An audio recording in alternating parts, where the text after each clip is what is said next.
माननीय क्षेत्र संघ चालक जी, माननीय प्रांत संघ चालक जी, उपस्थित अन्य अधिकारी वर्ग, नागरिक सज्जन, माता भगिनी एवं आत्मीय स्वयंसेवक बंधु,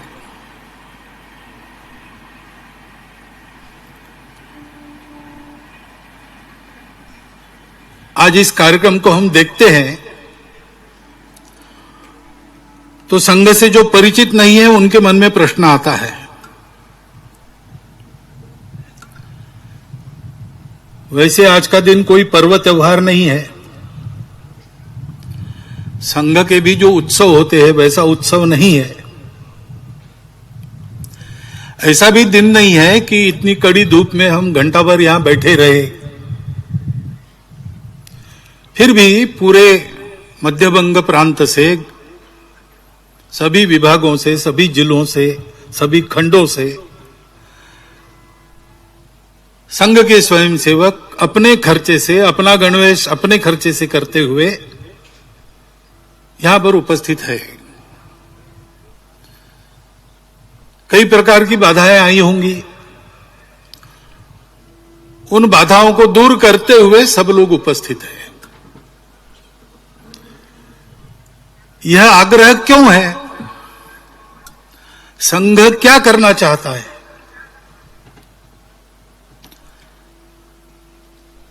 तो एक वाक्य में इस प्रश्न का उत्तर देना हो तो संघ संपूर्ण हिंदू समाज का संगठन करना चाहता है। हिंदू समाज का संगठन क्यों? क्योंकि इस देश का उत्तरदायी समाज हिंदू समाज है। अमृत वचन पहले पढ़ा गया, वो आपने सुना। भारतवर्ष एक भूगोल नहीं है केवल। भूगोल तो छोटा बड़ा होते रहता है, परंतु भारत तब कहा जाता है जब उसका एक स्वभाव होता है। भारत का एक स्वभाव है। उस स्वभाव के साथ हम नहीं रह सकते, ऐसा जिनको लगा उन्होंने अपना अलग देश बना लिया।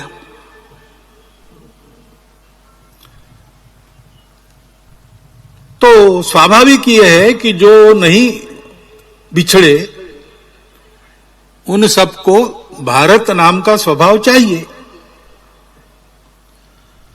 और वो भारत नाम का स्वभाव आज का नहीं है।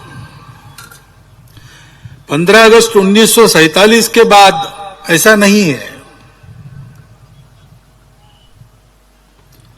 वो उससे भी प्राचीन है।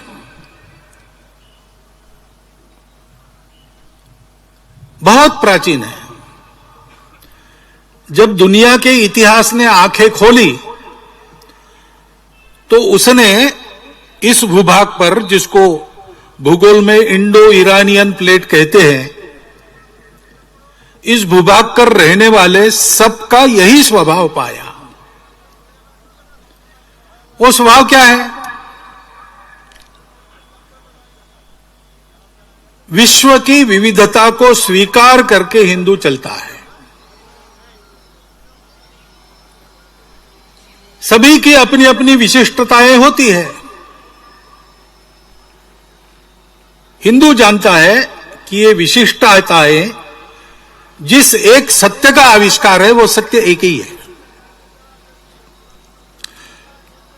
सृष्टि के चराचर जगत में, जड़ चेतन सब में वही एक है जो नहीं बदलता, जो पहले भी था, आज भी है, कल भी रहेगा। वो शाश्वत है। बाकी सब बदलते रहता है। वो बदल भी उसी एक की अभिव्यक्ति होती है। और इसलिए हम आजकल कहते विविधता में एकता। लेकिन हिंदू इसको जानता है। इसलिए जानता है कि वो ये समझता है कि ये एकता की ही विविधताएं हैं, विशिष्टताएं, एकता का श्रृंगार है। और इसलिए अपनी अपनी विशिष्टता पर श्रद्धा पूर्वक चलो सबकी विशिष्टताओं का सम्मान करो। मनुष्य को व्यक्ति के नाते जीना है, लेकिन केवल व्यक्ति के नाते नहीं जीना है। व्यक्ति परिवार के लिए है, परिवार समाज के लिए है, समाज मानवता के लिए है। सारा जीवन सृष्टि जीवन में आता है,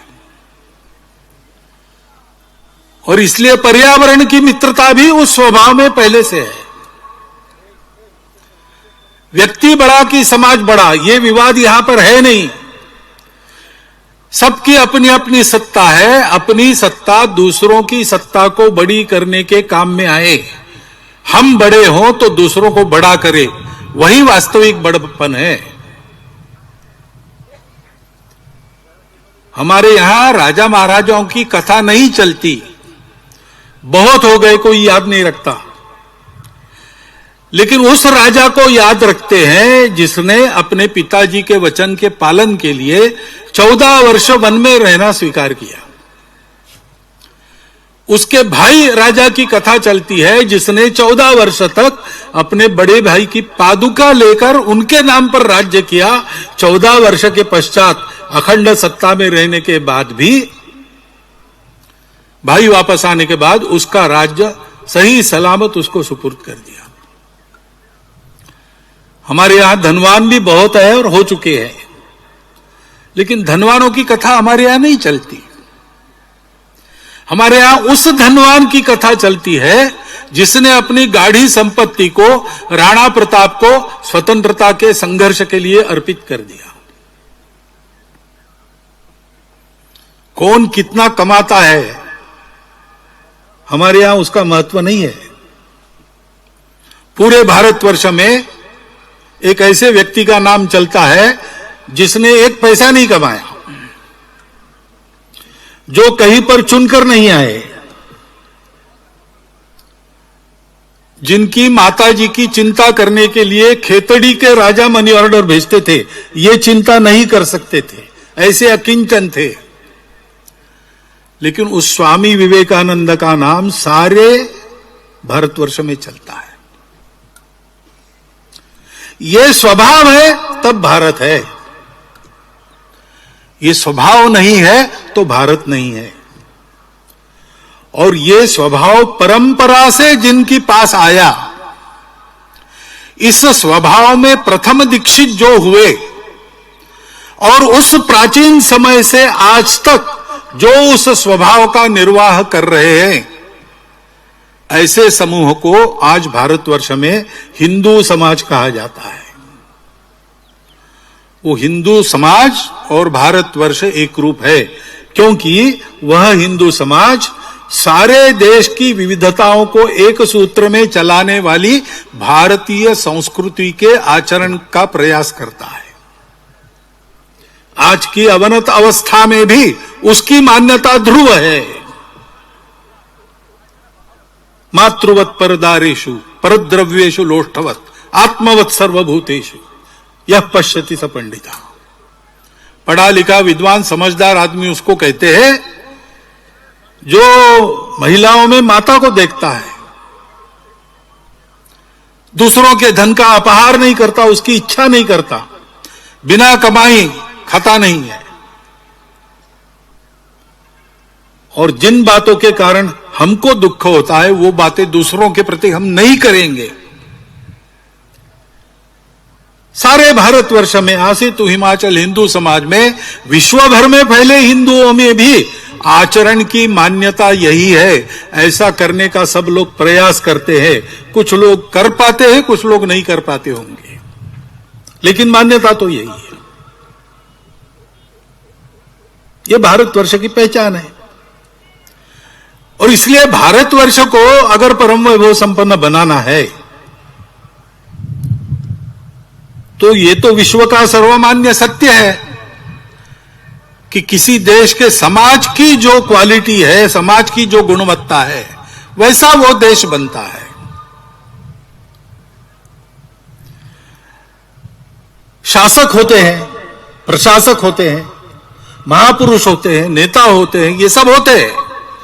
वो अपना अपना काम करे भी तो सहायक हो सकते हैं।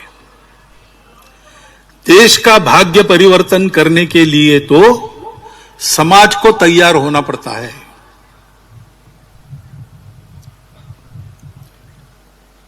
द डार्केस्ट आवर ऐसी एक फिल्म है, चलती है चैनल पर। दूसरे महायुद्ध में इंग्लैंड तबाह हो रहा था,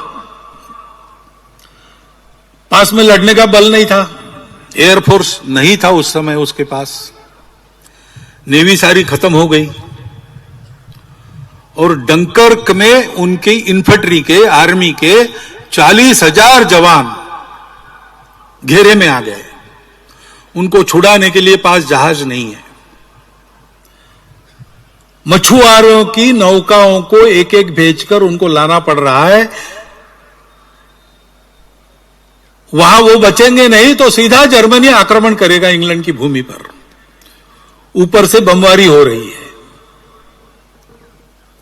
ऐसी अवस्था में वहां के मंत्रिमंडल के लोगों ने विचार किया कि संधि की वार्ता करेंगे मुसोलिनी के द्वारा हिटलर से, और मध्यस्थ बनने के लिए मुसोलिनी तैयार है, करना चाहिए। प्रधानमंत्री चर्चिल थे, उनको ये बात बिल्कुल पसंद तो नहीं थी, लेकिन चारों ओर से घिर गए, वो भी इस मनस्थिति में आ गए। लेकिन ऐसे समय उस फिल्म में ऐसा बताया है कि इंग्लैंड के राजा, क्योंकि मंत्रिमंडल ने उनको कहा कि आपको सुरक्षित रखना है इसलिए आप कनाडा जाइए, इंग्लैंड सुरक्षित नहीं है, तो वो चर्चिल के घर आए और पूछा कि बात क्यों चल रही। तो चर्चिल ने कहा कि ऐसी स्थिति है और जल्दी इसको सुधारेंगे क्योंकि शरण जाना पड़ेगा। तो राजा ने पूछा कि ये तुम्हारा मत है क्या? चर्चिल ने कहा मेरा तो मत नहीं है, लेकिन दूसरा इलाज नहीं है, सारा मंत्रिमंडल इसी मत का है, मैं अगर इसके बीच में आ गया तो मुझे बाजू करके वो निर्णय करेंगे।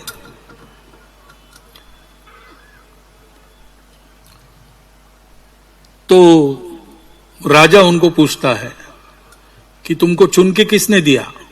मंत्रिमंडल ने चुन के दिया? नहीं, जनता ने चुन के दिया। तो जनता क्या सोचती है जरा देखा। तो चर्चिल मेट्रो में जाता है, लोग आश्चर्यचकित होते हैं प्रधानमंत्री मेट्रो में देखकर। वो पूछता है लोगों को, तो लोग कहते बिल्कुल नहीं,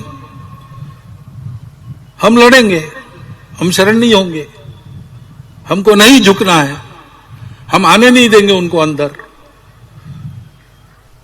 उनका सामर्थ्य नहीं है, लेकिन उनका हृदय ये है। वो बोलने के बाद फिर चर्चिल ने निश्चय किया कि नहीं झुकना, और एक सुप्रसिद्ध भाषण उसका संसद में जो था, हम आकाश में लड़ेंगे, भूमि पर लड़ेंगे, समुद्र में लड़ेंगे, वो किया। इंग्लैंड लड़ा किसके बल पर? सेना का बल तो था नहीं, नेता लोग मन हार चुके थे, लेकिन समाज सोचता था कि ऐसा नहीं होना चाहिए, हम नहीं झुकेंगे। उस बल पर इंग्लैंड कायम रहा लड़ाई में और अंततोगत्वा जीत गया। यह समाज की शक्ति का सामर्थ्य होता है। संघ के निर्माता डॉक्टर हेडगेवार, वो सब प्रकार के काम उन्होंने करके देख लिए थे, सब में कार्यकर्ता बने थे, प्रामाणिकता से, निस्वार्थ बुद्धि से उन्होंने सारे काम किए। उन कामों को चलाने वाले जो लोग थे उनके साथ उनकी चर्चाएं हुई। उनकी चर्चा सुभाष बाबू के साथ हुई, उनकी चर्चा गांधी जी के साथ हुई, लोकमान्य तिलक जी के साथ हुई, सावरकर जी, डॉक्टर अंबेडकर साहब, मदन मोहन मालवीय, सबसे उनके संपर्क आए थे। भगत सिंह, राजगुरु, इनके साथ भी आए थे। इनके साथ चर्चा और प्रत्यक्ष कार्य के अनुभव से उनके ध्यान में आया कि सब लोग ऐसा सोचते हैं कि जो विषय हमने हाथ में लिया है, किसी ने देश की स्वतंत्रता हाथ में ली है, किसी ने अस्पृश्यता को निकालने का बात हाथ में लिया है, किसी ने समाज के और सुधारों को सोचा, ये सब तो हम पूरे कर लेंगे, परंतु बार बार ये समस्याएं नहीं आएंगी, इसकी गारंटी क्या है? क्योंकि इतिहास को देखते हैं तो सिकंदर के समय से जो आक्रमण शुरू हुए, वो ब्रिटिश राज तक आक्रमण ही होते रहे सदा। मुट्ठी भर बर्बर लोग बाहर से आते हैं, हमसे गुणों में श्रेष्ठ नहीं है, संपत्ति नहीं है उनके पास, हमारा शौर्य पराक्रम उनसे कई गुना ज्यादा है, लेकिन देखते देखते वो हमको गुलाम बनाते हैं। बार बार ऐसा होता है, एक बार होने से हम सीखते कुछ नहीं, आपस में गद्दारी का काम वही वैसा ही चलता है। और इसलिए इस समाज की स्थिति को सुधारना आवश्यक है। वो नहीं करेंगे तो हमारे काम पूर्ण नहीं होंगे, फुलफिल नहीं होंगे, किसी को ये काम करना पड़ेगा। तो डॉक्टर हेडगेवार ने सोचा कि बड़े बड़े जो विषय है उसमें सब बड़े बड़े लोग लगे हैं, उसमें और किसी व्यक्ति की आवश्यकता नहीं है, समाज उनको समर्थन दे रहा है। तो ये जो सबके कामों को पूर्ण करने वाला काम है, वो करने का प्रयास मैं करता हूं। इसलिए उन्होंने चिंतन किया, तब उनके ध्यान में आया कि भारत की इतनी विविधता में भारत प्राचीन समय से एक देश रहा है। ये कोई अंग्रेजों ने बनाया हुआ देश नहीं है। हिंद स्वराज में महात्मा गांधी लिखते हैं, प्रश्नोत्तर है, ये भी तुमको अंग्रेजों ने पढ़ाया है। अंग्रेजों के आने के बहुत पहले से भारत एक देश है, क्योंकि भाषा, प्रांत, जाति आदि आदि विविधताएं हमारे यहां बहुत पुरातन समय से है, परंतु ये सब होने के बाद भी संस्कृति सबकी एक चिरंतन, खून रगों में हिंदू है।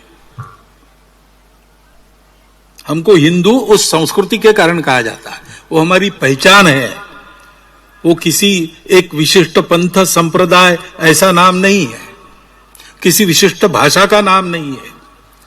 भारतवर्ष में रहने वाले सभी भारतीय संप्रदायों के लोग, भारतवर्ष में सभी भारतीय भाषाएं बोलने वाले लोग, भारतवर्ष के समाज की जितनी व्यवस्था है उसके अंदर आने वाले लोग, सब एक बात को मानते हैं, सब में एक तत्व है, उसी से विविधता बनी है।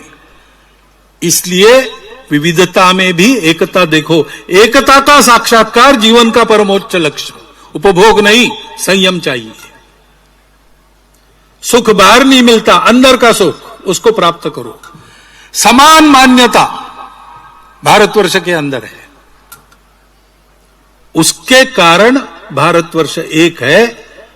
उस बात को आज हम कहते हैं तो लोग कहते हैं आप हिंदुत्व बोल रहे हो, आप हिंदू हो। इस हिंदू समाज को संगठित करना है। आज भी हम देखते हैं समस्याएं हैं, समस्याएं रहती ही है। कितना भी अच्छा समय हो, समस्या नहीं ऐसा कभी होता नहीं।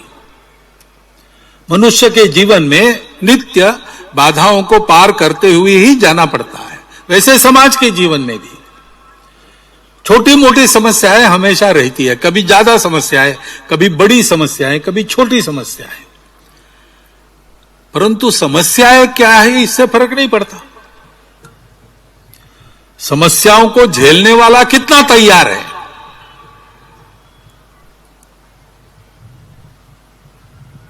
महाभारत के अनेक संस्करण है, अनेक वर्षन्स है। उसमें एक महाभारत में एक कथा है कि महाभारत युद्ध समाप्त होने के बाद नारायणी सेना का सेनापति सात्यकी, अर्जुन, ये बड़े दुखी हो गए। इतना बड़ा संहार, अपने ही लोगों को मारना पड़ा। तो मन को बहलाने के लिए उन्होंने शिकार में जाना तय किया। कृष्ण को कहा साथ में चलिए, तो तीनों गए। शिकार खेलते खेलते सायंकाल होगी, रात्रि आने लगी। तो भाई जंगल में से यात्रा करके वापस जाना, रात को नहीं करना, कैंप करना। इसलिए एक पेड़ के नीचे कुछ भोजन बना के खा लिया और सोने की तैयारी हुई। जंगल है इसलिए पहरा देना है। तो सात्यकी पहले रक्षण करेगा, उसके बाद अर्जुन की बारी, उसके बाद श्री कृष्ण की बारी। 3-3 घंटा करेंगे। तो सात्यकी रक्षण करने लगा। तो इन दोनों जंगल में राक्षस होते थे। तो एक राक्षस आया वहां पे, मायावी था, उसका आकार अंगूठे जितना ही था। अंगूठे जितने राक्षस ने आकर सात्यकी को कहा, बहुत अच्छा हो गया, तुम तीनों एक साथ मिल गए, बहुत दिनों से मनुष्य का मांस खाया नहीं, तुम तीनों को खाके मैं अपना पेट भरूंगा। तो सात्यकी ने देखा कौन बोल रहा है, तो दिखा ही नहीं पहले। बाद में उसको ध्यान में आया कि घास के पत्तों के पीछे एक अंगूठे जितना राक्षस बोल रहा है। तो सात्यकी जोर से हंसा कि वास्तव में तुम्हारा मुंह बहुत छोटा है और तुम बहुत बड़ी बात कर रहे हो। तुम हो कितने, ज्यादा बात मत करो, निकल जाओ यहां से, नहीं तो मार खाओगे। तो राक्षस कहा, तुम मनुष्य हो इसलिए मुजोरी कर रहे हो, अभी तो कुछ हुआ ही नहीं और तुम मुझे धमकी दे रहे हो। कुछ हिम्मत है तो आ जाओ सामने, 2-2 हाथ हो जाए। तो सात्यकी ने उसको एक लात मारी। लात तो लगी, लेकिन राक्षस जोर से हंसा और थोड़ा सा बड़ा हो गया। सात्यकी एकदम बौखला गए कि ये क्या हो रहा है।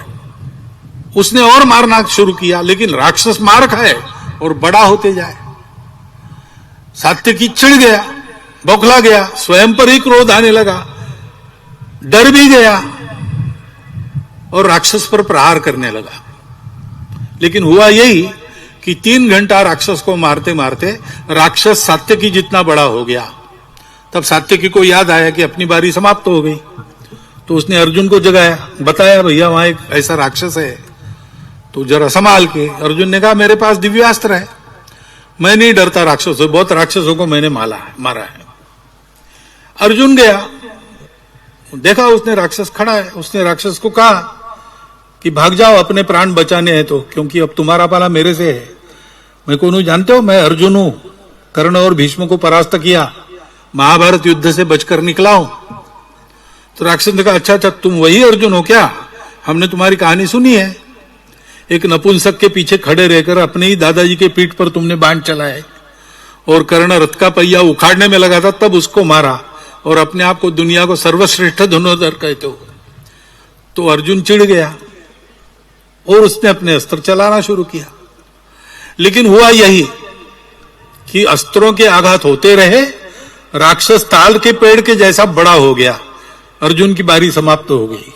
उसने कृष्ण को जगाकर बताया। तो कृष्ण ने कहा तुम सो जाओ, मैं देखता हूं। कृष्ण गए, उन्होंने देखा नहीं, वो अपने इधर उधर घूमने लगे। अब राक्षस राह देख रहा है कि ये देखेगा। अंत में कृष्ण कुछ देख ही नहीं रहे, तो उसने कहा तुम अंधे हो क्या? इतना बड़ा मैं यहां खड़ा हूं, दिख नहीं रहे हो? तो कृष्ण जैसे उसको पहली बार देख रहे ऐसा देखा हो, कहा बहुत अच्छा हो गया, मुझे लगा अकेले ही 3 घंटे काटने पड़ेंगे, अब तुम मिले हो तो गपशप करेंगे, फिर सुबह हम अपने घर जाएंगे, तुम अपने घर जाओ। तो राक्षस ने कहा मैं गपशप करने के लिए नहीं आया, तुमको खाने वाला हूं। अरे इतने रात को तुम मांस खाएंगे, वो भी मनुष्य का? अपचन हो जाएगा भैया, ऐसा कुछ मत करो, बहुत भूख लगी है तो घर जाओ, नींबू की शिकंजी पी लो। तो राक्षस चिढ़ गया, उसने कृष्ण को एक घुसा मारा, लेकिन कृष्ण सावधान थे, वो बच गए। राक्षस थोड़ा सा छोटा हो गया। फिर आगे यही चला, राक्षस आघात करते चला जाए और कृष्ण अपने दिमाग को शांत रख के उसके आघात से बचते रहे। कभी बीच में मौका मिला तो एक आधा तमाचा मार दिया वगैरह, ऐसा करते थे। राक्षस क्रोधित होता था, वैसे वैसे छोटा होता था और फिर से अंगूठे जितना बन गया। तब कृष्ण ने उसको उठा के अपने पल्लू में बांध लिया। बाद में पूछा अर्जुन और सात्यकी ने, कहा गया वो राक्षस? उसको बांध के रखा है। अरे ये कैसे हो गया? आपने कौन सा दाव चला, कौन से शस्त्र का उपयोग किया, कौन सा अस्त्र चलाया? कृष्ण का अस्त्र शस्त्र की क्या जरूरत है भैया? ये ऐसी जो समस्याएं, ये ऐसे राक्षस होते हैं ना, ये अपना चिढ़ना, अपना बौखलाहट, इस पर ही पलते हैं। और इसलिए दिमाग शांत रखो। पहली बात समझो अपनी शक्ति क्या है, उसको बढ़ाते रखो। समझो उनकी शक्ति क्या है, ये ठीक से समझते हो और शांत मन से सोचते हो, तब कब क्या करना सब समझ में आता है। अपने देश के सामने अनेक समस्याएं हैं, है ठीक है। कब नहीं थी और किसके सामने नहीं थी, किस देश के सामने नहीं थी? सबके सामने थी। समस्याओं का होना महत्वपूर्ण नहीं है, समस्याओं का प्रतिकार करने वाले हम हैं। हमारी गुणवत्ता क्या है, हमारी एकता कितनी है? संगठन यानी क्या है? एकता। एकता क्यों? स्वार्थ के लिए नहीं, संघ को कुछ पाना नहीं है। तेरा वैभव अमर रहे मां, हम दिन चार रहे न रहे। हम तो समझते कि हम जो कर रहे हैं, गीत सुना आपने, गंगा जले गंगा पूजा है, जिससे लिया उसी को वापस कर रहे हैं। वो हमारी जननी है, उसके लिए हम काम कर रहे हैं, वापस कुछ मांगना नहीं है, हमको नहीं चाहिए कुछ। जो भी हमारे पास है वो तुम्हारे काम में लग जाए, हम धन्य हो जाएंगे, जीवन भी जाए तुम्हारे के लिए। ऐसे हम हैं, हमको पाना कुछ नहीं है। फिर हमारी एकता का आधार क्या है? आत्मीयता। हिंदू समाज के सबके प्रति संघ का भाव आत्मीयता का है, अपार आत्मीयता का है।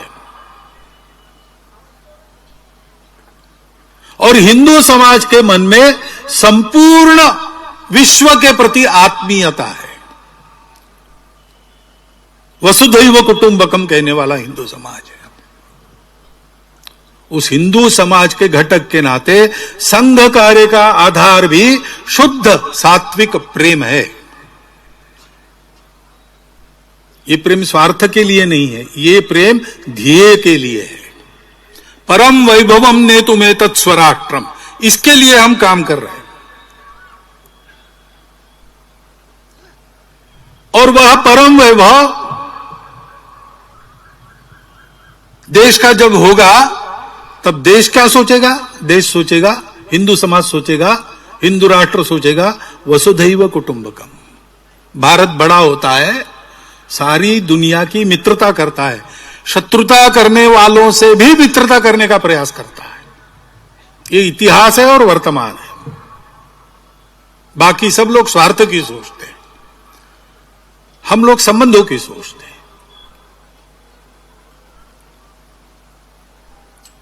और इसलिए इस प्रेम का आधार है ध्येय निष्ठा।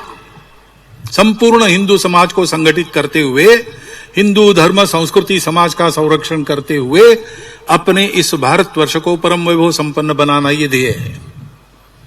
बाकी हमको कुछ नहीं मिला तो भी चलेगा, मान सम्मान धन्यवाद प्रतिष्ठा स्थान राजनीतिक यशस्वी कुछ नहीं चाहिए। और इसलिए हम स्वयं होकर अपने आप को एक अनुशासन में बांध लेते हैं, जिसके कारण ये मेल मिलाप बढ़ता है, ये आत्मीयता बढ़ती है। छोटी मोटी मनुष्य स्वभाव की विचित्रताएं होने के बाद भी सब लोग मित्र बने रहते हैं, और केवल वही मित्र बने रहते हैं ऐसे नहीं है। अभी चलता ऐसे है कि हम अपना एक सर्कल बनाते हैं और बाकी लोगों को बाहर रखते हैं। लेकिन संघ का स्वयंसेवक अपने सर्कल को बड़ा करते जाता है, उसमें सबको लेता है। ऐसी एक कार्य पद्धति है जो संगठन की कार्य पद्धति कही जाती है। संघ के स्वयंसेवक ये सब करते हैं, संघ के स्वयंसेवक इसका अभ्यास करते हैं। ये अपने आप नहीं होता, केवल विचारों से नहीं होता। रोज शाखा की साधना संघ के स्वयंसेवक करते हैं। नित्य शाखा में आकर जो सरल छोटे छोटे शारीरिक बौद्धिक कार्यक्रम होते हैं, आपस में मेल मिलाप होता है, मिलकर काम करना होता है, उन सब से यह स्वभाव विकसित होता है। संपूर्ण हिंदू समाज में यह आत्मीयता का, समता का, समरसता का स्वभाव, देश हित में जीने मरने का स्वभाव उत्पन्न करने की जो कार्य पद्धति है, मेथोडोलॉजी है, उसका नाम है राष्ट्रीय स्वयंसेवक संघ। और ये अब थियरी नहीं रही। संघ अपने 100 वर्ष पूर्ण कर रहा है। 1925 से काम शुरू हुआ और जैसे जैसे स्वयंसेवक तैयार हुए, संघ की शक्ति बढ़ती गई। समाज जीवन के सब क्षेत्रों में संघ के स्वयंसेवक जाकर काम कर रहे, और जहां वो काम कर रहे वो सारे कार्य, वो सारे संगठन, वो सारे उपक्रम, वो सारी गतिविधियां वो उनकी अपनी है, स्वतंत्र अलग स्वायत्त है। संघ नहीं करता, स्वयंसेवक करता है, लेकिन जो करता है उसमें वो अग्रणी माना जाता है। 1,30,000 के ऊपर छोटे बड़े सेवा प्रकल्प सारे देश में स्वयंसेवक अपनी चमड़ी घिसकर, अपनी दमड़ी खर्चा करते हुए, सरकारी सहायता न लेते हुए, समाज को जोड़ते हुए करते हैं। समाज के बलबूते खड़े करते हैं। समाज जीवन के सब क्षेत्रों में, क्रीड़ा हो, कला हो, कुछ भी हो, सब में स्वयंसेवक काम कर रहे हैं। किस लिए कर रहे हैं? वहां यशस्वी होने के लिए नहीं कर रहे, उस कार्य के स्वभाव के परिष्कार के द्वारा भारतवर्ष की उन्नति में उनका सार्थक योगदान हो सके, ठीक ढंग से सब चले, इसके लिए कर रहे हैं। वहां के स्वभाव में, वहां के वातावरण में देश के लिए इष्ट परिवर्तन लाना, इसके लिए कर रहे हैं। स्वतंत्र अलग स्वायत्त है। संघ ने उनको संस्कार विचार दिया है, प्रेरणा दी है। संघ को तो एक ही काम करना है, समाज को संगठित करना, संगठित रखना। उसके लिए इस प्रकार अपने जीवन को जीने वाले स्वयंसेवकों का निर्माण करना, यही संघ का काम है। इस संघ के कार्य को समझना चाहिए, क्योंकि बहुत सारे शतकों के बाद एक ऐसा काम भारतवर्ष में हुआ है। मुझे लगता है कि तथागत बुद्ध के बाद पहली बार इस प्रकार के स्वभाव निर्माण का कार्य संपूर्ण भारतवर्ष में हो रहा है। इसको समझने के लिए समय लगता है, और जिनको डर लगता है कि इस कार्य के बढ़ने से अपने स्वार्थ के दुकान बंद हो जाएंगे, वो तरह तरह का अपप्रचार भी करते हैं, बाधाएं भी आती है। अज्ञान के कारण भी लोग गलतफहमी में कुछ कुछ कहते हैं, बोलते हैं।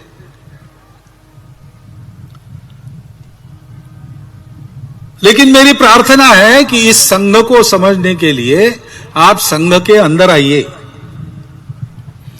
अंदर आने की फीस नहीं है, औपचारिक सदस्यता नहीं है। मन की मर्जी है तब आ सकते हैं, अगर मर्जी उखड़ गई तो आप बाहर जा सकते हैं। मन मर्जी से करने वाला काम है। अंदर से आइए, संघ को देखिए, और जो बातें मैंने आज कही या हम हमेशा कहते हैं, वो आपको संघ के अंदर मिली तो रहिए, संघ के स्वयंसेवक बन जाइए, प्रतिज्ञा लीजिए और काम कीजिए। नहीं है तो आपका मन करे उधर जाने के लिए, आप स्वतंत्र हैं। ये तो प्रेम के आधार पर चलने वाला काम है, इसमें कोई जबरदस्ती होती नहीं, इसमें कोई स्वार्थ की लालच दिखाई जाती नहीं। उल्टा है, यहां मिलेगा कुछ नहीं, आपके पास है वो सब देना पड़ेगा। हमारे संघ में हमेशा सूची बनती है, लिस्ट। वो मराठी में उसको कहते हैं यादी, अनेक वचन होता है याद्या, यानी सूचियां। लेकिन मराठी में या यानी आइए और द्या यानी दीजिए, ये भी होता है। तो हमारे एक संघ चालक महोदय कहते थे कि संघ में या यानी आइए, द्या और दीजिए, इतना ही काम है, लेने का काम नहीं है। ऐसा ये संघ है। इसको समझना है तो दूर से देख के नहीं होता, इसका अनुभव लेना पड़ता है। दूर से देखेंगे तो गलतफहमी होगी। अंधों के गांव में हाथी गया तो उन्हें हाथी को हाथ लगाकर देखा और सब फिर वर्णन करने लगे। किसी ने कहा हाथी खंबे जैसा होता है, हाथी के पांव को उन्होंने हाथ लगाया था। किसी ने कहा खंबे जैसा नहीं, रस्सी जैसा होता है, उसने पूंछ पकड़ी थी। किसी ने कहा रस्सी भी नहीं, खंबा भी नहीं, बहुत बड़ी दीवार है, उसने पेट पर हाथ घुमाया था। लेकिन हाथी क्या है, जो देखेगा उसको पता चलेगा। ऐसे संघ क्या है, बाहर से देख के वर्णन करते हैं, अपनी अपनी समझ से देखते नहीं होता। संघ के अंदर आइए, संघ को देखिए, ऐसा ये काम है, ये ध्यान में आया, संघ के कार्यकर्ता बनिए, क्योंकि संघ को अपना नाम तो करना है नहीं, पूरा समाज देश के उत्थान में लग जाए, यही उसकी इच्छा है। और इसलिए पर्याप्त बड़ा संघ है, संपूर्ण देश में पहुंचा है, 70,000 के आसपास शाखाएं आती है हमारी, दुनिया में सबसे बड़ा संगठन कहलाते हैं हम। लेकिन फिर भी हम क्यों बढ़ना चाहते हैं? हमारे बढ़ने के लिए नहीं, पूरा समाज ऐसा हो जाए, संघ का नाम भी न रहे तो भी समाज में ये गुणवत्ता, ये एकता आ जाए तो देश का भला होगा और भारतवर्ष का भला होगा, तभी सारी दुनिया का भला होगा। दुनिया के पास भी दूसरा रास्ता नहीं है। और इसलिए अपने जीवन को शुद्ध बनाना, अपने देश के जीवन को उत्तम बनाना और विश्व के जीवन को शांतिमय बनाना, ऐसे तीन तीन काम इस एक पंथ से सिद्ध होते हैं। ऐसा एक पंथ आपके सामने है, उसमें आकर उस पंथ के पथिक बनने का आह्वान मैं आपको करता हूं। और मेरी बात शांति से सुन लीजिए। इसलिए नागरिक सज्जनों का, माता भगिनियों का धन्यवाद करते हुए अपने शब्दों को विराम देता हूं।